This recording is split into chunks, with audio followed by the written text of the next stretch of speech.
You're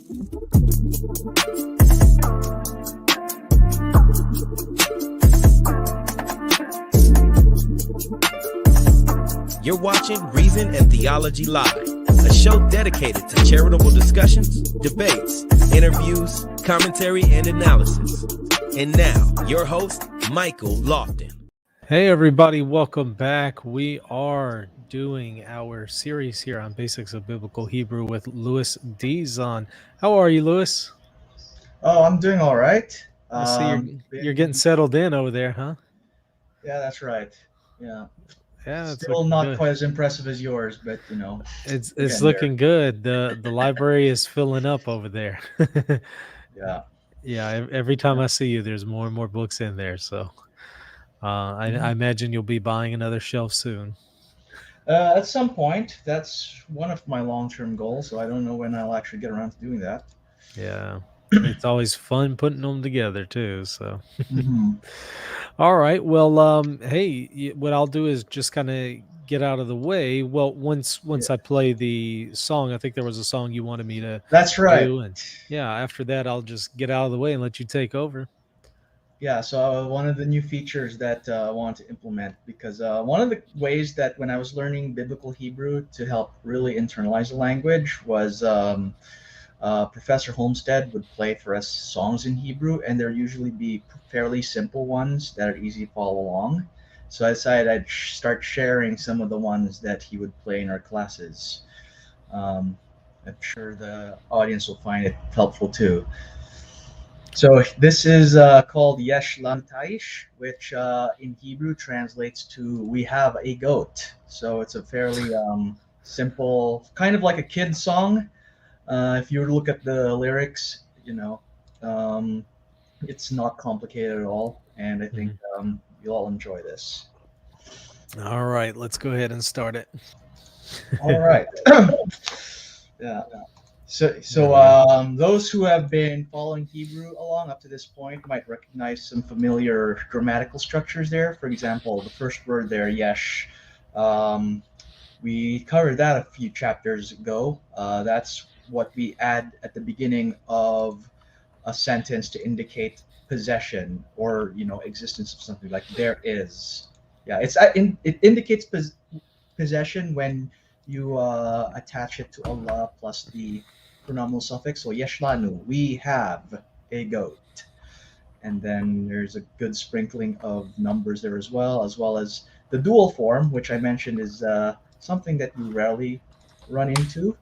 Karnayim, that ayim form that we usually use whenever you get two of something, in this case, two horns. Anyway, hopefully you guys found that enjoyable. Lord willing, I'll include a different song each session from now on. All right. Well, I'm going to get out of the way and let you take over if you're ready. All right. Sounds good. And here we go. So, for those who are following along, we're 15 chapters into the textbook that we are reading through, which is Learning Biblical Hebrew. And up to this point, we're still in the kal stem or the kal binyan. We covered perfect and imperfect. So just to recall, perfect is the katal form. And it indicates sort of like a completed action. It often, but not always, refers to past tense. Imperfect, or the yiktal form, usually denotes an incomplete action by contrast. And then apart from the perfect and the imperfect, there is also a set of verb forms known as the volitionals. So they're different from the perfect and the imperfect in that they are non-indicatives. So this is terminology that will be familiar to people who have learned either Greek or Latin. We make a distinction between indicative and non-indicative verbs. So the perfect, imperfect are indicatives, whereas volitional verbs, they don't involve statements of fact as an indicative would. But it says here they require some kind of response on the part of an individual before these actions can be realized. And there are basically three, well, two or three, depending on how you count them, forms of volitionals. They're the adjussive, the cohortative, and the imperative. This textbook groups the adjussive and the cohortative together as basically the same thing or variations of the same thing. In my mind, I tend to think of them as distinct, but if it helps you to think of them as, the same thing, then, can think of it that way as well. And we'll explain what these mean going along. So, to begin with, you have the imperative, which is something very, it indicates command. Um, that is, it's something that pretty much every language has. You have to need some way of indicating, telling someone to do something. So, and in most languages, the imperative is always in the second person. So that's the case in English. That's also the case in Hebrew, and most languages are the same. The only exception to the rule I can think of is Biblical Greek, which has something called the third person imperative, which functions kind of like adjussive. Those who have studied or are studying Biblical Greek, you will run into the third person imperative, which might throw you a bit off because no other language I know of has it. But that's just a fun little bit of trivia. I always find it helpful when learning a language to think about how different or similar it is to other languages. So, in this case, Hebrew tends to be fairly typical.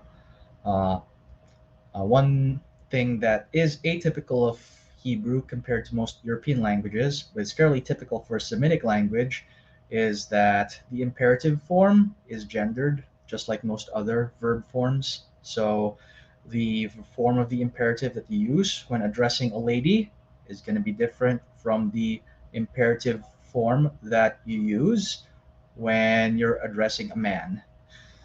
Um, Also, another thing to note with Hebrew imperatives is they're only used in the positive. When you're expressing a do not action, you don't use the imperative.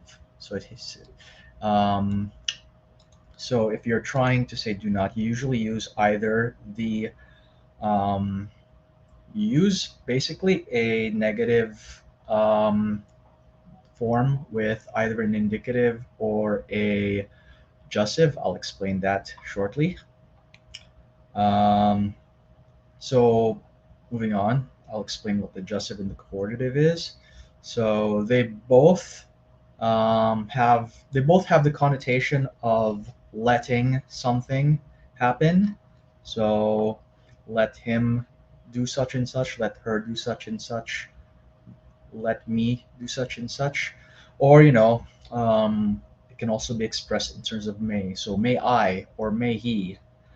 Um, and Let me see. Um, the it also expresses intent. So I intend to go. That's an example that's given here.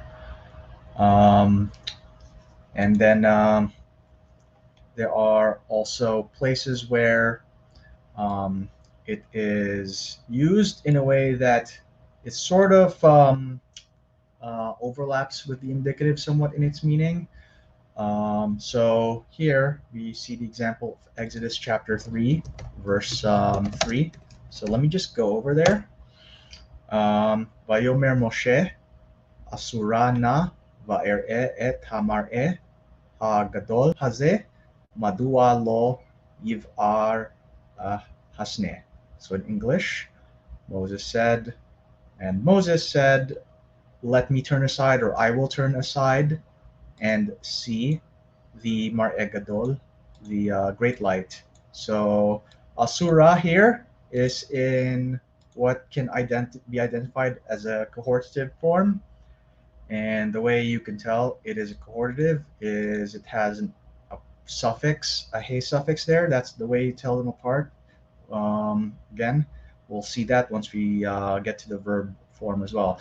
But notice that in the English translation, it's not immediately obvious that it's a cohortative because the translators um, have chosen to render it more like an indicative. I'm going to do this.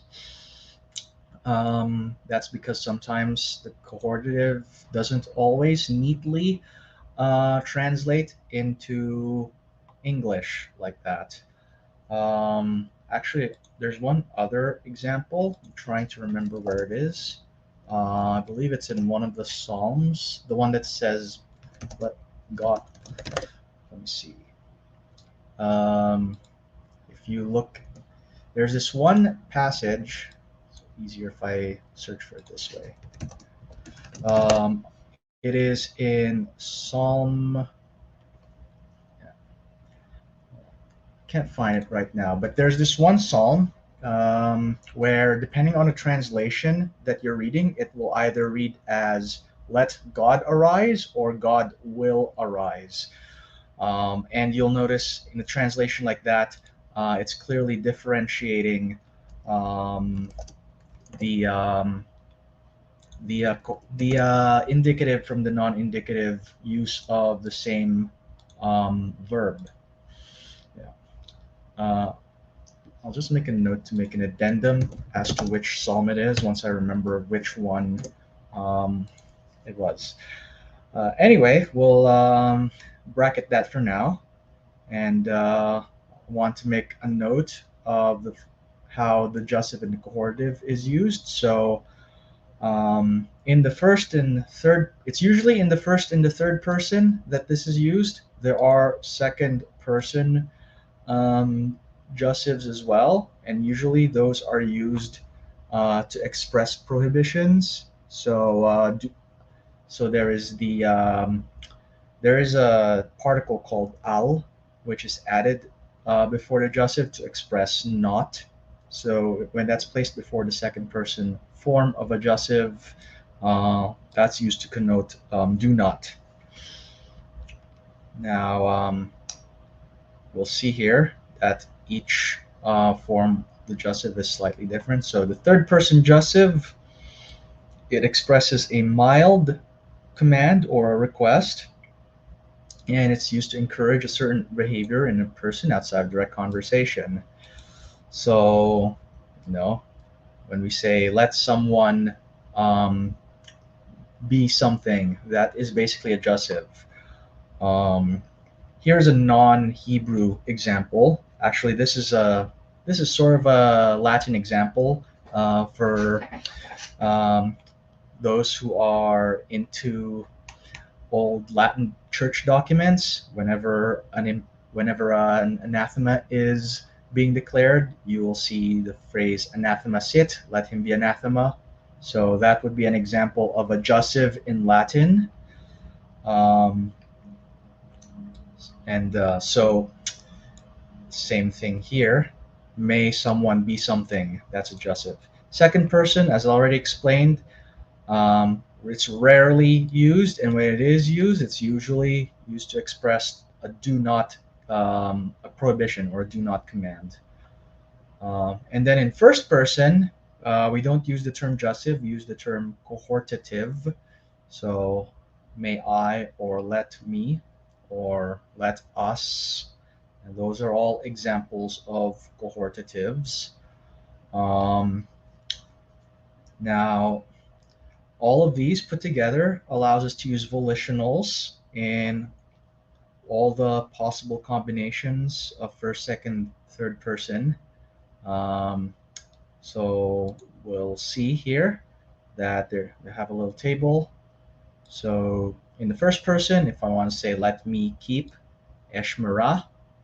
If I want to say do not let me keep, it's al eshmera.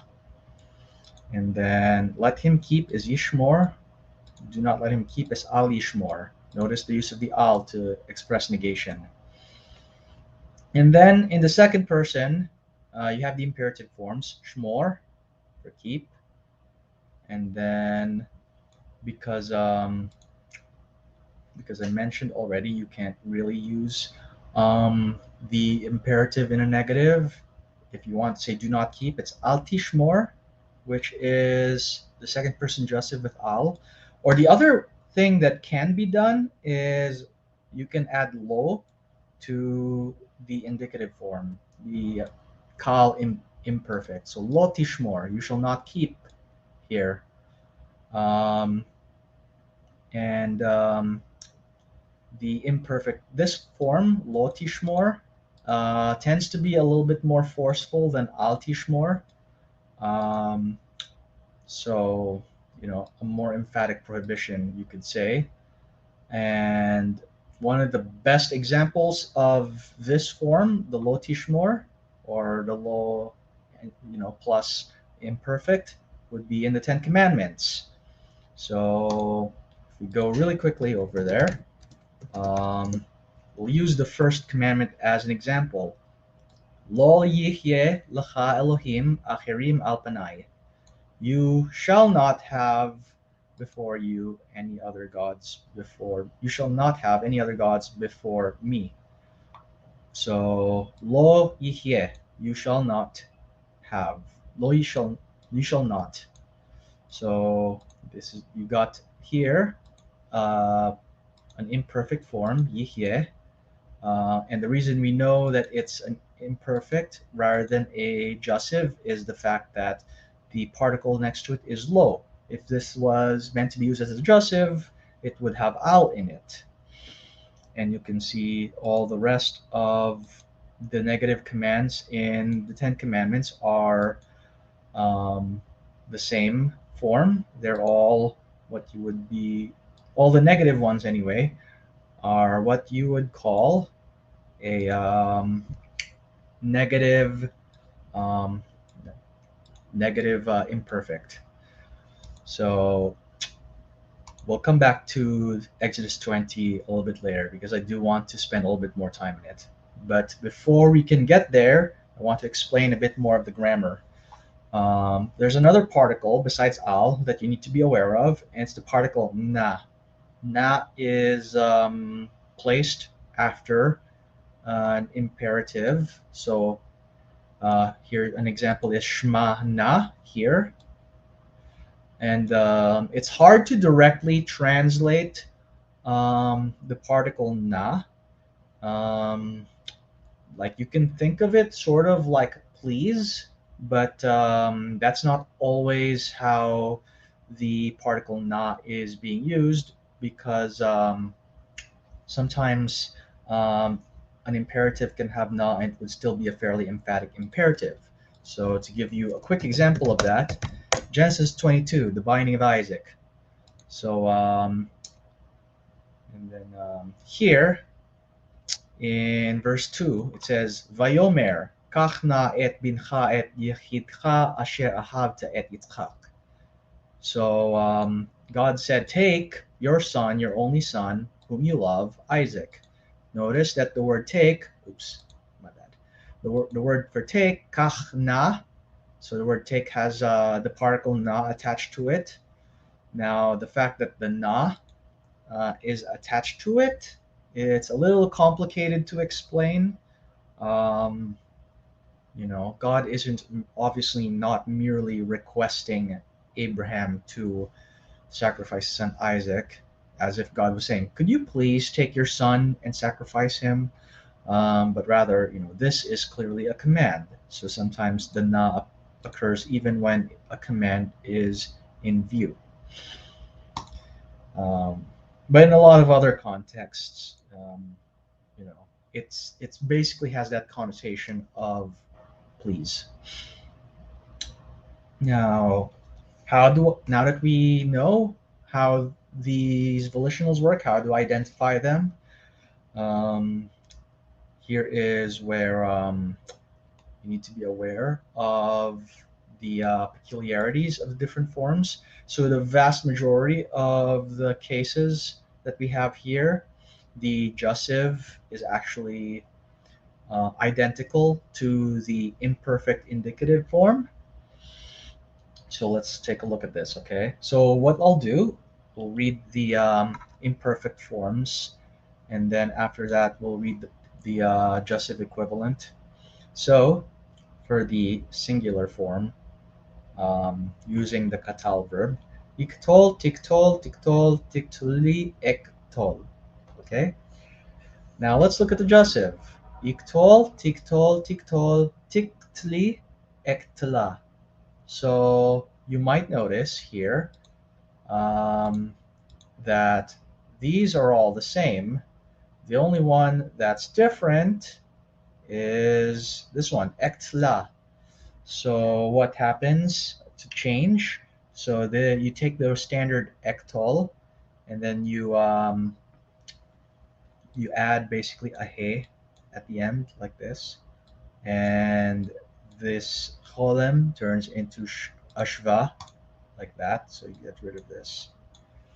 So that's the difference between the first person singular imperfect and its equivalent in the jussive. And then, of course, we also need to make notes of the imperative forms over here. So the imperative form is fairly straightforward. It's tol. Think of it as the imperfect form with the beginning part dropped out right here. Let's use red. So this part drops out. Now, there is an alternate form of this imperative. It's kotla, kotla. So this doesn't come up quite as much. It's good to know it exists. It looks very similar to the third person feminine singular perfect form. So watch out for that. And then for the singular feminine, you have kitli, kitli. Okay, so notice how it's transformed. So first, again, you drop off the tav here, but notice that the hirek, the little dot below the tav, gets transferred over to the ka, to the kof um, after it. Um, so the shva is replaced with the hirek. And the reason for that is if we didn't do that, it would become kli, which sounds more Klingon than it does Hebrew. Um, and it doesn't sound very nice, so you have to add um, hirek to make it sound more smooth. So kitli, not kli. Um, moving on, um, we'll look at the what you call it, plural form. So let's go through the imperfect form once again. Iktolu, tiktolna, tiktolu, tiktolna, niktol. If you remember these from last chapter, this is a good time to begin to memorize them. And then you look at the jussive form. Yiktolu, tiktolna, tiktolu, tiktolna, niktala.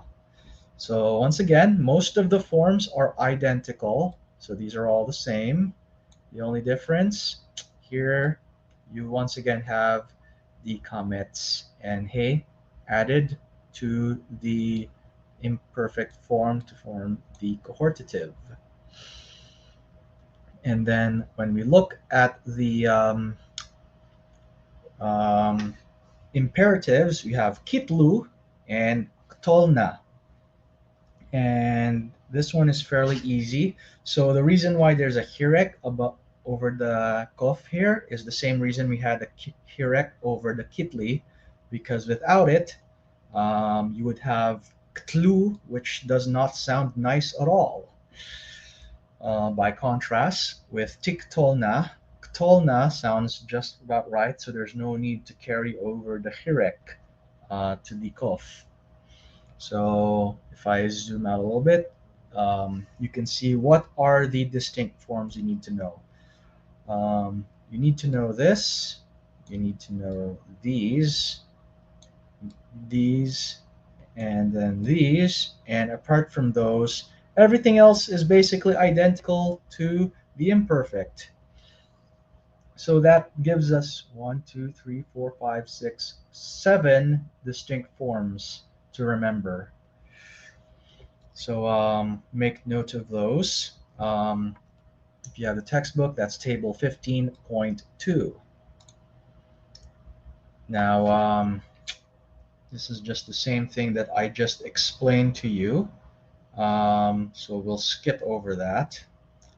Um, so we've got, it says here, two cohortives and four imperative forms. Actually, that's not totally accurate. It's more like five imperative forms, but who's doing math right now? And then one of the things you have to look out for is that sometimes the jussive and the imperfect uh, look almost identical. So um, you have the you have the comite to distinguish the cohortative from the imperfect. However, that will not always apply. So one of the things that might come up is that there are some weak verbs. So a weak verb, you might remember, is a verb where one of the roots drops out when it's conjugated. And sometimes when it does get conjugated, the final hey um, um, is not used. So you don't get this at the end. And without that, it looks just like an imperfect. But there are still ways to tell them apart. So the main thing, of course, is always going to be context. So you can tell if it's an imperfect or adjussive or a cohortative by how it's being used. Um, is it being used to convey fact, or is it being used to convey a desire, or rather intention? And if the context isn't always clear, you can also tell from if it's a negation, you can tell from whether it's an al or a lo before it. So lo tishmor, that's an imperfect. Al tishmor, that's a jussive. And then short form jussives like he feels and weak verbs, um, those are usually distinct as well. So there are some places where it can be a little bit confusing. I just want to pull up another example here. So if you recall, in Genesis 1, verse 26, you have Naase Adam B'Tselmeinu Kidmutenu. Let us make man in our image after our likeness. Now, let us, in the English translation, that sounds like a cohortative, but is it actually a cohortative? It's hard to tell just from looking at the word naase. Asa is, in fact, an example of a weak verb. Its roots are ayin, sin, he, and because he is the last root, it does not get the comet's he that we just talked about, and because it does not have the comet's he in its cohortative form, how do we know if this is an imperfect or a cohortative? Um, Now, I'm using verbum right now, and verbum is telling me that this is an imperfect, which is interesting because when we translate it, we don't treat it like an imperfect. If it was an imperfect, it would be, we will make man in our image. But instead, we treat it as a cohortative. Let us make man in our image. So that's one of those little grammatical fun facts that you can make note of next time you're reading through the Genesis account. Naase there, it's either an imperfect or cohortative, but we treat it like the latter in English translation. Um, yeah, we'll, so we'll look at this. So this is talking about the Heatfill, and the Heatfill is something a different stem. At this up to this point, we've only really talked about the Kal stem, but it's good to read this really briefly because it'll give us sort of a preview of what to expect when we get to the Heatfill. So When we get to the Heatfill verb stem, you'll find the digestive written with a short I lengthened to long E, like yaktail, instead of the short long I of the Heatfill imperfect, yaktil. This feature is discussed more fully. So we'll get there. We'll get there for now. One of the things to note with um, the jussive in the he feel is that it changes the infix. One of the ways you could tell something is a he feel is that it has the hirek yod in the middle of the word, between the second and third roots. But here, in the jussive, it turns into atzere.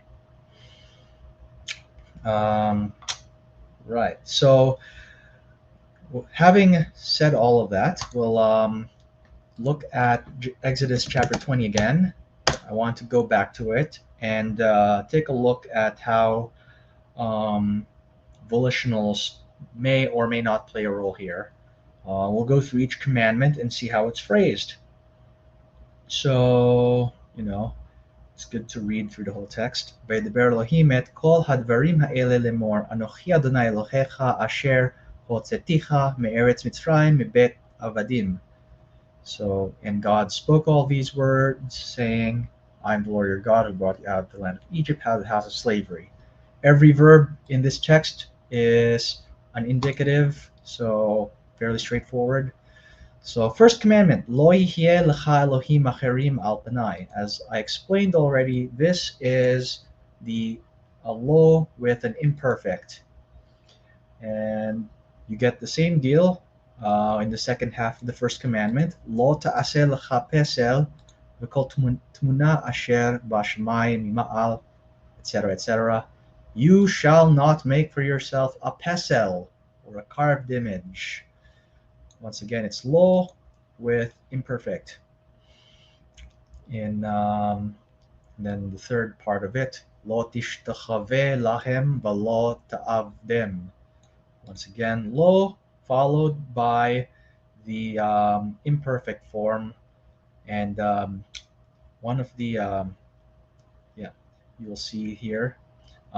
Interestingly, this is a hofal. Where's that? That's one of the later stems that we'll pick up. And then you get to the second commandment, the lo tisa et shem Adonai Elohecha l'shav. You shall not take the name of the Lord your God in vain. Lo tisa, once again, negative, imperfect. Now we get to an actual volitional. Zchor et yom hashabat l'kodsho. Sheshet yamim ta'avod va'asita kol malakteka v'yom hashvi'i Shabbat l'Adonai Elohecha. Won't read the rest, but notice we have an actual, interestingly, this is actually an infinitive. Zahor et Yom HaShabbat. There's no we still have not run into any actual volitionals here, very interestingly. Let's skip down to the fourth commandment. Kaved et avicha ve'et imecha. Honor your father and your mother. And whoopee, we actually found an imperative here, kabed. And this is different from what you saw because this is a PL imperative. So PL has a bit of a more intensive connotation. And the way you can tell something is a PL is that the second radical, the second root, in this case the bet, has a dagesh on it. So far, we've found one imperative, we have one infinitive, and then a bunch of negative indicatives. And then we go down the list. You can see that all of these are negative indicatives as well. Lo titzach, you shall not murder. Lo tin'af, you shall not commit adultery. Lo tignov, you shall not steal. Lo ta'aneh bere'echa ed shaker, you shall not bear false witness against your neighbor. And then in the 9th and 10th commandments, lo tachmod bet re'echa, and then lo tachmod eshet re'echa. And so, again, negative uh, imperfects here. So, very interestingly, even though it's called the Ten Commandments, there's really only one command in the strict grammatical sense in all the Ten Commandments, and that is kaved et avicha ve'et imecha. Um, this is the only one that's phrased as an imperative. The fun things that you pick up when you're learning Hebrew grammar. So let me see. Um, so it's important to memorize these forms. If you have the workbook, um, exercise 15 has a practice sheet here. Um, and this is why it's important to have the textbook. And it helps to have it particularly in verbum because you can just click this and you can print it out. But try to like write down the forms by hand. Writing stuff down by hand is one of the most effective ways of internalizing the different verb forms, um, because as you write it down, the physical action actually helps your brain to process the material, and it sticks in your mind more effectively. Um, then we will do the translation exercise. Remember, we used to do it at the beginning of each session, and now I decided that we're going to do it at the end from here on out. Before I do that, I just want to make note of what we're going to discuss next time. Um, there are participles and infinitives. We ran into one infinitive um, already, and it's good to discuss what that is. So that'll be for the next session. So make note of that. For now, we'll do the translation exercise, and then we could conclude. So, chapter 15. Sorry, not this one. Chapter 14. We always do the one for the chapter before the one we just did. Joseph's brothers travel to Egypt. Here is the vocabulary for it. Um, so, learning vocabulary is very important. Um, And as I mentioned way back, one of my favorite recommendations for learning vocabulary is to use the Memrise app. So let's see how much of this we can cover within the next 20 minutes or so. Um, okay, beginning with verse 1. Vayar Yaakov ki yesh lechem b'Mitzrayim. And Jacob saw that there is bread in Egypt. So we'll do the verbs really quickly. A victol form of yara of ra'ah, indicating he saw. Verse 2, Vayomer hine shamati ki yesh lechem b'Mitzrayim ve'ata tavo'u u shvatem lanu misham nihyeh v'lo namut. And he said, Behold, I heard that there is bread in Egypt. And now go and buy for yourselves from there, and we will not die. And we will live and we will not die, rather. This thing is freezing up on me, but notice that the imperative does come up. Actually, this isn't an imperative, never mind. One of the interesting things here, Tavo'u v'shvartem, the indicative is being used for this exercise, but it really should be go and buy. You will go and you will buy. And then we will live and we will not die. So you got two first person plural verbs here, both of which are in the imperfect call form. And my this thing is going slowly, but if you can still hear me, verse 3, Verdu ache Yosef va asara lamaan yishbaru lechem mimitzrayim. So, and they went down, the brothers of Joseph. The brothers of Joseph went down, um, 10 of them. So 10 of the brothers of Joseph went down so that they may buy bread from Egypt.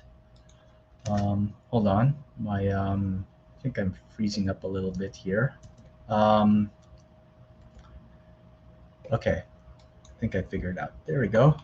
So this is vital from Yarad, to go down, third person plural. Um, this is an call imperfect, third person plural of shabar, which means to buy. Verse 4, Ve'et Binyamin achi Yosef lo shlach Yaakov et echav, ki amar pen yihyeh lo ason. And Benjamin, actually, it should be but Benjamin. Sometimes the vav, even though we translate it typically as and, sometimes it makes more sense to translate it as but. So in this case, but Benjamin, the brother of Joseph, Jacob did not send. So shalach here, third person, masculine singular of shalach. It's in the katal form. That send him with his brothers.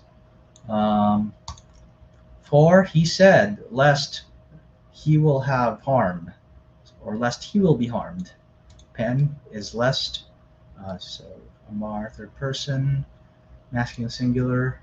Kal from Amar. Yihye from Haya.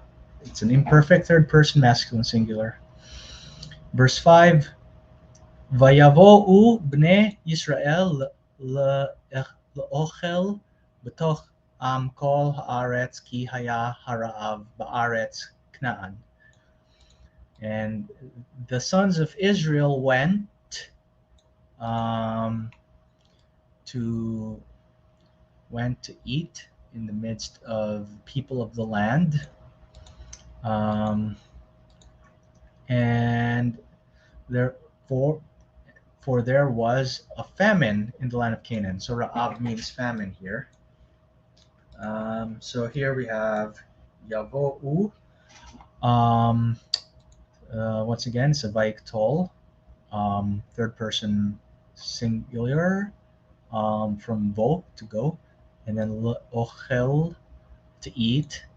Actually, I don't think that's an infinitive. It's not the form that I recognize it. I'll bracket that one for now. That's all. Haya. The other verb here is haya. Once again, that's the basic form of it, third person singular, kal. And verse 6, Vayosef hu hasar al haaretz vayishbor kol ha'am imenu vayavo'u ache Yosef vayikre'u lo. And Joseph, he was the master, or the prince, or the ruler over the land, and all the people bought from him. Vayishbor, Vectol form of shabar. Vayavo'u ache Yosef vayikre'u, and the brother of Joseph came and bowed down to him. So kara is to bow down, and this is the third person plural form of it in the Vectol. Verse 7, Vayar Yosef et echa vaydaber itam kashot vayomer alehem me'ain ba'tem vayomru me'eretz Kna'an lo'ochel. Actually, it's actually a noun form now I think of it. For food, they came down for food. And Joseph saw the brothers, and with he spoke to them, kashot. He spoke to them harshly, and said to them, "From where are you?" So ayin here means where. It's an interrogative particle. Where did you come from? So, um, so remember this is a form of bo. So in the kal second person masculine plural. Oops. Um, and they said from the land of Canaan for food.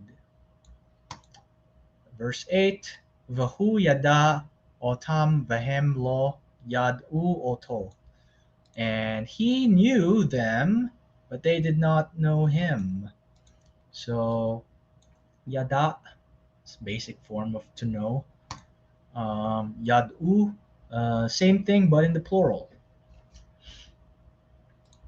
Verse 9, Vayizkor Yosef et ha-chalamot asher chalam lahem vayomer alehem maraglim atem.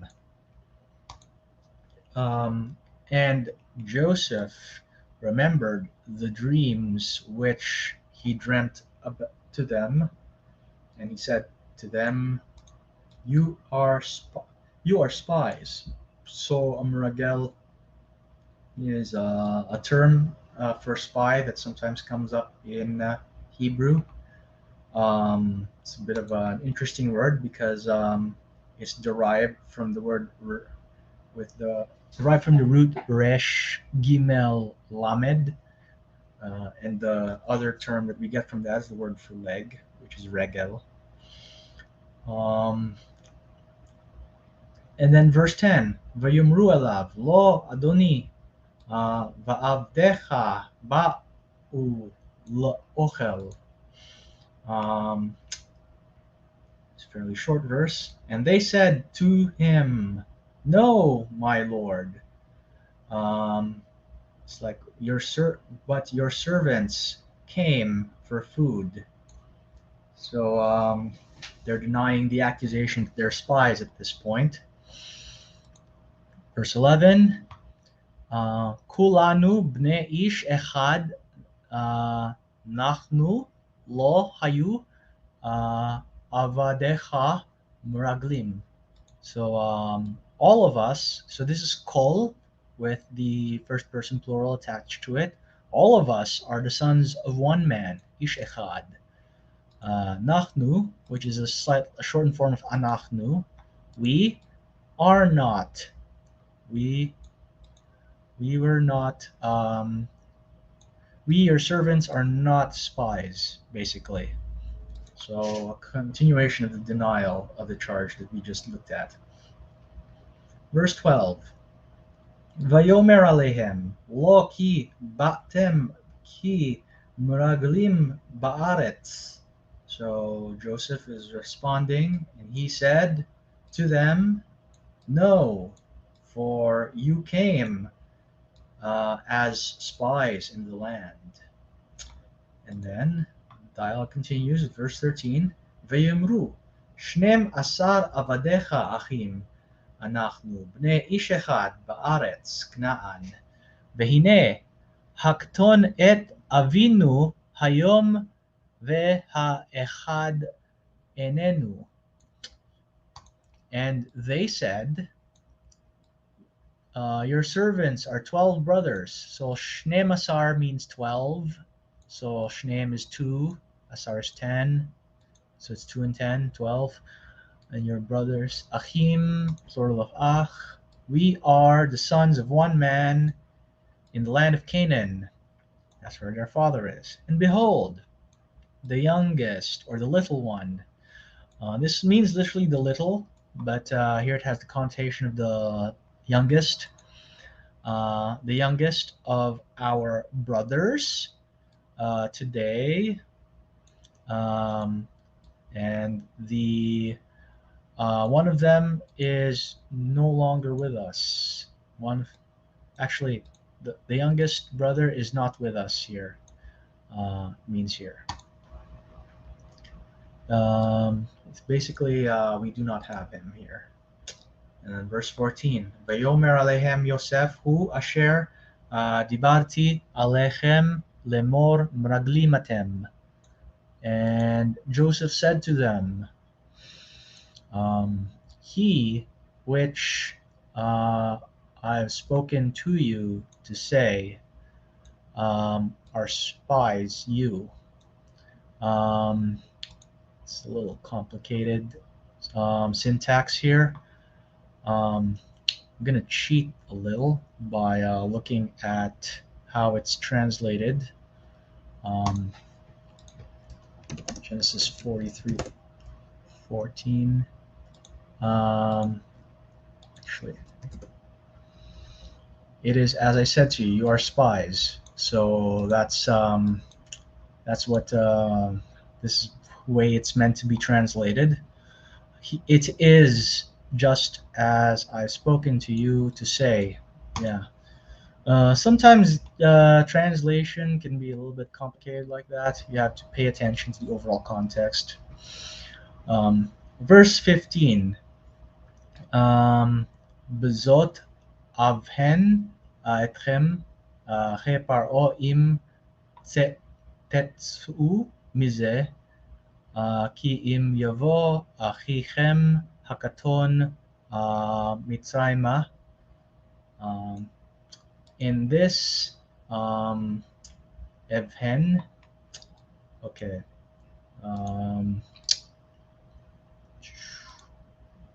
by this you shall be tested. Okay, so this one this one was actually, that one threw me off a bit. So evchan comes from bachan. Let's scroll up. That's one of the new vocab words we're supposed to learn. Bachan, to test. So evchan, let's go back down, look at it. Evchan. So that is a first person singular yiktol or imperfect form of bachan. In this I will test you. So the life of Pharaoh, if you go out, so tetsu from yatsa means to go out. This is the second person plural. If you go out from here, if he does not, if your brother, the younger brother, does not come to Egypt. So this is the part where Joseph is asking them to bring their brother with them to Egypt as proof. And then we get to verse 16. Ve'ata tishluchu michem echad ve'kach et achichem l'ma'an evchan et divrechem ha'emet itchem ve'im lo che paro ki mraglim atem. And now you will send from you one, and he will take your brothers in order that I may test your words, the truth of your words with you. So saying that I'm going to take one of your brothers hostage as sort of like insurance, and this way I'm going to test you. And if not by the life of Pharaoh, if you are spies, let me see, how is it translated here? Send one of you and let him bring your brother while you remain confined, that your words may be tested whether it's truth to you, or else by the life of Pharaoh surely you are spies. So this is getting interesting. Verse 17. Vayasem otam el mishmor shloshet yamim. And he placed them in confinement or prison in 3 days. So shloshet, 3 days. Um, verse 18. Vayomer lehem Yosef bayom hashlishi zot ta'asu chai chaiten ki et Elohim. And and Joseph said to them on the third day, this you will do, and um, let me see. Okay, so this is from the word to live, and you will live if, uh, and by goodness, this part is a little complicated. This you will do, and you will live if God, I I am witness. So like God, if you fear God, actually, if if I fear God. Yeah. Um, verse 19. Achechem echad yeshet bevet mishmarchem va'atem telchu belechem levat levatechem. Um, your brothers, one. So your brothers, one of your brothers will dwell in the house of will dwell in prison house, and you, the rest of you, um, go with the bread to your house. So he's sending the rest of them home. So we're a little bit over halfway through the reading. Um, by the way, Michael, how are we good for times? Is it okay to take another extra 15 minutes to finish the rest of this reading? Because I noticed that it's already at the hour. Yeah, go ahead. That's fine. All right, cool. So I've got about 20-ish more verses to go. Um, and so we're at so the brothers have been sent back home, and then we go to verse 20. Ve'achechem hakaton yavo elai velo tamutu vayasuchem. And your brothers, the youngest, will come to me, and you will not die, and he will do thus. So saying, you're gonna go home with the bread, come back with your brother, and if you can prove you're telling the truth, your brother will live. Um, and then verse 21, V'yamru ish el achiv chatanu al achinu asher ra'inu tzarat nafsho v'lo shamanu al chen ba'a elenu hatzara hazot. So, and they said, each man to his brother, we have sinned. So chata is first is to sin. This is the first person plural form of it. We've sinned against our brother. So they're remembering the bad thing they did to Joseph all those years ago. Oops. And which which we saw the distress of his soul. So Sarah is sort of like distress, reflection. Um, and we did not listen, or we did not hear. Um, uh, we did not hear him. Alchen. Therefore, um, this distress came upon us. So they've got this idea that, oh, because of that bad thing they did a while back, this is happening to us now. So just as um, uh, Joseph experienced Sarah, now they are experiencing Sarah. Um, verse 22, Vayaan Reuven otam lemor, halo amarti alechem lemor lo techet bo velo shamatem vegam damo hine alenu. And because Reuben Um, and because Reuben was with you, saying, did I not say to you, saying, do not sin against him, and do not, and they, you did not listen, and also his blood, behold, is upon us. So Reuben warned them not to do this. They didn't listen, and that's why this is happening. Verse 23. Vehem lo yad'u ki shama Yosef ki hamelitz uh, benotam. So, and they did not know. So yad'u from yada, it's the plural form, that Joseph heard. So shama, basic form to hear, because for an interpreter, a melitz, was between them.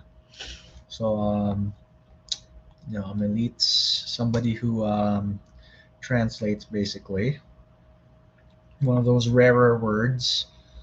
And then verse 24, Vaikach me itam et Shimon va yeesor oto l'enehem.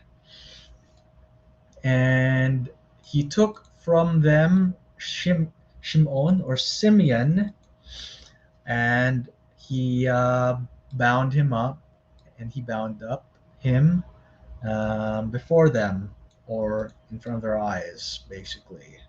So asar means to bind. This is the Vaiktol form of that. So put him in chains, and then verse 25, Vaydaber Yosef le'avadav va yimal'u et klehem belechem. And Joseph spoke to his servants, and they fulfilled their thing, their klehem. It's like trying to figure out, forgetting what this word means.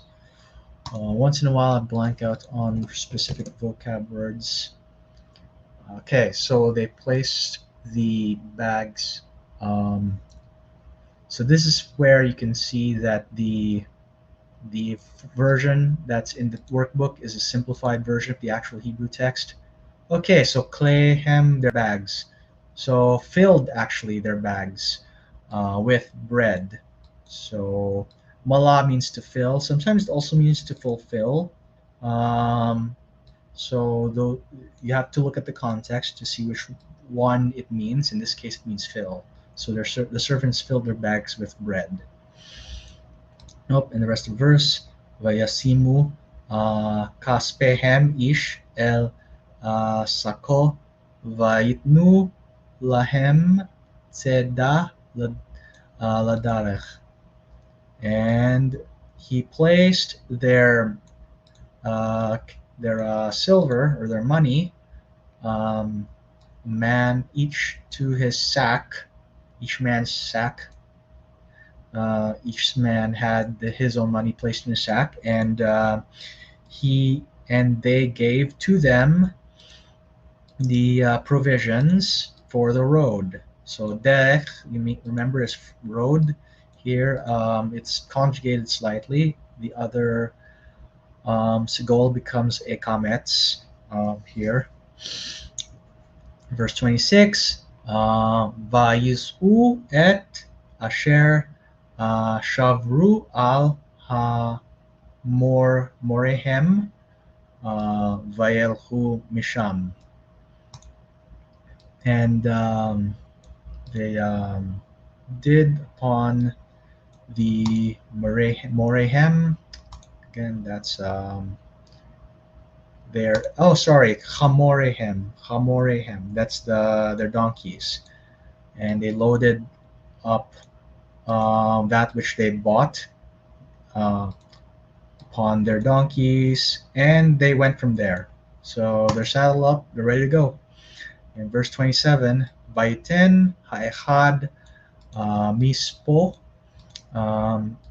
lechamoro ba malon vayar et kaspo vehine hu basako. Um, and he gave, and one of them gave from um, gave food for his donkey um, in the malon, in the lodging place, and saw the silver, and behold, it was in his sack. So he's perplexed that the money is in his bag. Um, and then in verse 28, Vayomer el Echav, Hine kaspo basako vayetse libam vayiru mood lemor mazot asa Elohim lanu. Okay, now they're getting scared. And he said to his brothers, behold, my money is in my sack. And he went out, their heart went out. It's like sort of like their heart gave out, but not literally. And they were afraid. They were afraid very much so, greatly, saying, what is this that that God has done to us? Mazot asa Elohim lanu. So they decide they're gonna rectify the situation. So in verse 29, Veyavo'u el Yaakov avihem atza kna'an v'yamru lo lemor. And they went to Jacob, their father, landward, to the land of Canaan. So remember, directional hay here. So they went to their father in the land of Canaan, and they said to him, saying, this is an infinitive form, which is one of those forms we haven't discussed yet, but we will soon, God willing. Diber ha'ish adonai haaretz itanu kashot vayiten otanu ki meraglim. The man who was the master of the land spoke with us harshly and gave us and basically gave us as spies. So they were considered as spies there. So that's what the brothers said to their father. And then verse 31, Vanomer elav kenim anachnu lo hainu meraglim. So they were saying, so they said to him, we are kenim, we are not meraglim. So kenim here, let's see how the ESV translates that one. Yeah, honest men. So kenim means honest men. They are not meraglim, which, as we discussed, means spies. Interestingly, this is the perfect form, which, as I mentioned, is completed action. But you would translate this more into present tense, because it wouldn't make sense to say we were not spies. We are not spies.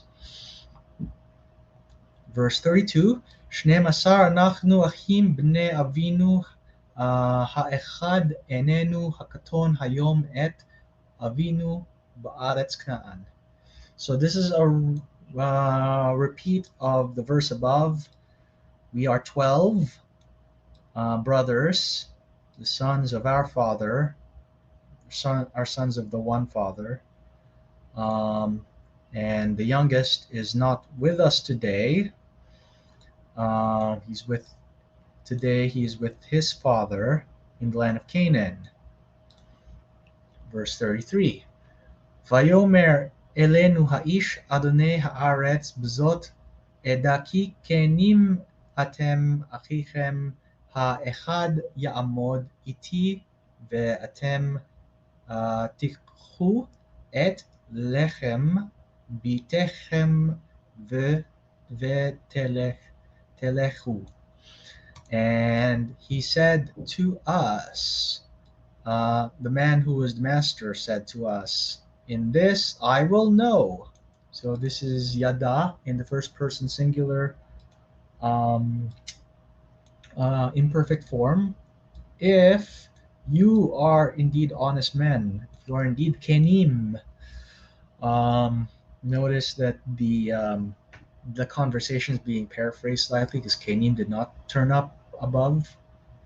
Um, your brothers, one of your brothers, will stand, or rather, will stay with me, and you will take the bread to your home, and you will go. So one of the brothers. So here the word amad normally means to stand. In this context, it's being used in the sense of to stay. Um, one of your brothers will stay with me.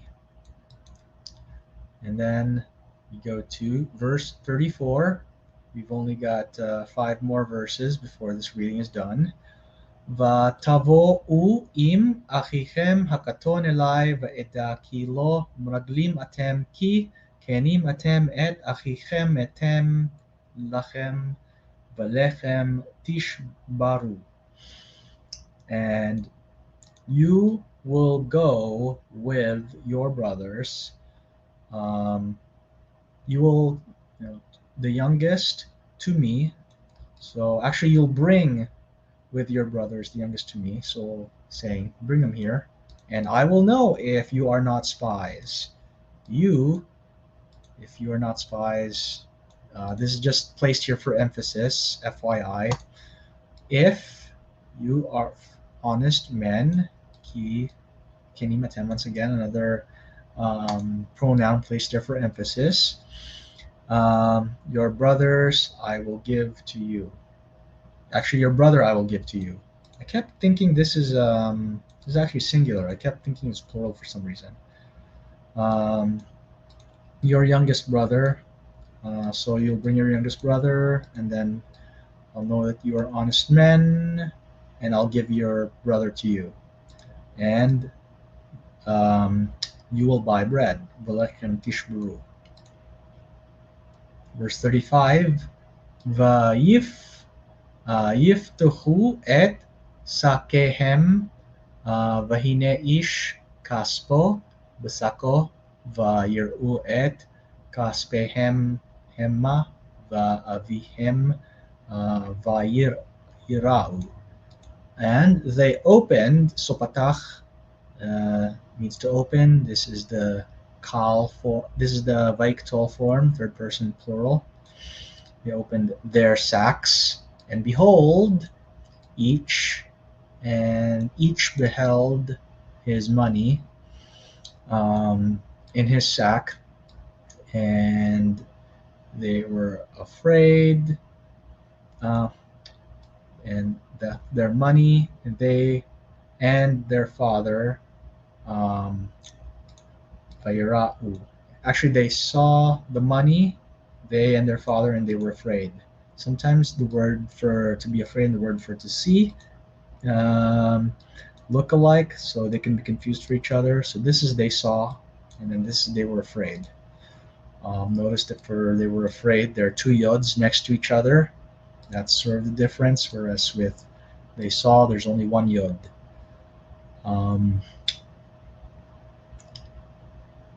Verse 36, Vayomer alehem Yaakov avihem ani shachalti Yosef enenu ve Shimon enenu ve'et Binyamin tikachu alai hayu kulana. And he said, and Jacob said to them, now the father is going to say his piece. Jacob, their father, said to them, I am bereaved. I've been bereaved of Joseph. And now we don't have Simon, and Joseph. Actually, we don't have Joseph anymore. I've been bereaved. We don't have Joseph, and now we don't have Simon. And now, Benjamin, you're going to take from me. He was kulana. So he is all of them, or they were all of them. So Jacob is upset. You've already, Joseph's dead, Simon's in prison, and you want to take Benjamin where? Um, so you'll take over me. They were all of them. And verse 37, Vayomer Reuven el Aviv lemor et shne banai yamutu im lo yashuv Binyamin elecha im tasim oto al yadi ve'ani ashuv imo elecha. So Reuben is about to speak up. So Reuben said to his father, um, saying, it's an infinitive form if you remember, um, this my two sons, may my two sons die. So here, remember we talked about the jussive. Here's a jussive for you. May my two sons die if I do not return Benjamin to you. If you place him upon my hand, or if you leave him in my hands, and I will return with him to you. He's saying, basically, I'll bring him back safe and sound, or you can basically kill my two kids, which is a very interesting family dynamic going on in this household, to say the least. Um, Finally, verse 38.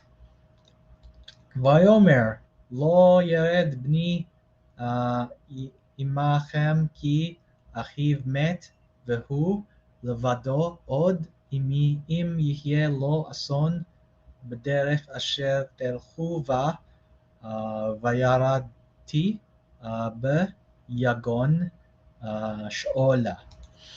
And he said, no, do not go. So you will not go. He will not go, my son. So my son will not go with you because his brother is dead. So met, it's an adjectival form, closely related to the verb mut, um, or mot. And he is alone still with me. Remember, Jacob had his favorite wife. So his two sons by his favorite wife are Joseph and Benjamin, and because he thinks Joseph's dead, Benjamin's the only thing he has left of his deceased favorite wife. So he alone is with me. If he if he will suffer harm, or if there will be to him harm, if yihelo. So this is from haya. Remember the imperfect form. Aso means harm. If there is harm to him along the way, baderech, which he will go in it, in that case, I will go down in my sorrow, she'ola, she'ol words, or in other words, to she'ol. So if you're able to follow along with all of that, you can see that, you know, we're able to read good chunks of biblical text now. And this is still kind of simplified compared to the unabridged Hebrew text, but it's closer to the unabridged version at this point. They basically take out some of the more complicated forms that you haven't learned yet, such as here, Vahorad Tem. That's a Heatfill, but for simplified purposes, they used the call form here, Yaradti. Um, but it's basically, you get the gist of the story. And once you've mastered biblical Hebrew, I highly recommend going back to the Joseph story, but read it in the complete unabridged version as found in the Hebrew Bible, and you will find that it's quite easy to read. So, that being said,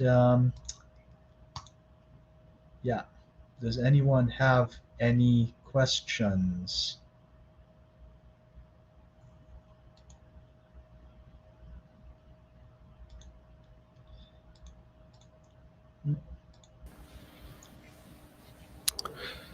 Sorry, my camera overheated here. I'll be off camera. I don't see any. So unless I see some come through here in the chat, in just a second, we'll kill the stream. Yeah, sounds good. Yeah, nothing's coming through. So, okay. So tell Sounds us great. a little bit more about next time. So we're gonna do participles and infinitives. So we are gonna cover a few more verb forms that we haven't covered yet. Um, and then chapter 17 is called verb consecutives, another form of the call. And then after that, we can start covering all the other verb stems like the nifal, the pl, the pual, etc. Cool. All right. Well, yeah, like I said, I don't see anything in the chat, so we'll go ahead and end it there. Thank you so much for your time, Louis. We really appreciate it and look forward to the next one. All right. Thank you again. All right, everybody. Thank y'all for watching. We'll see y'all later. God bless.